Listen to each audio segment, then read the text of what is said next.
Hello everyone, I'm Priyadarshini Sandalkumar, Technical Marketing Engineer from the Switching TME unit. In today's session, I'll talk about global knob on device fingerprinting. So let's jump into the feature overview and also talk about a few use cases and benefits and supported platforms.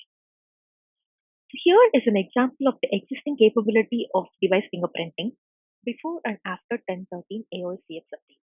So from AOS-CX 1013 update, device fingerprinting can be enabled under the global config context, and this eliminates the need to specify DFP at each interface level.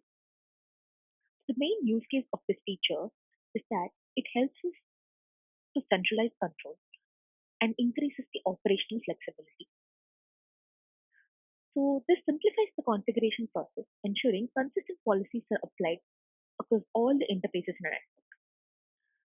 So in case of security threats, users can promptly disable device fingerprinting globally to mitigate risks.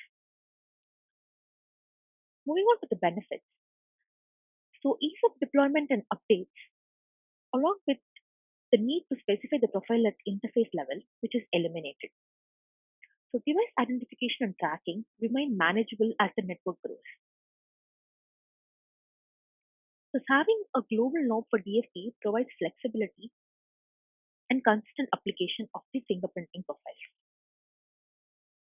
The supported platforms of this feature are 62, 63, 6400, and 4100i platforms. So here is just an example of how device fingerprinting profiles are applied in the interface level and also the global config level from the 1013 update. Thank you for watching.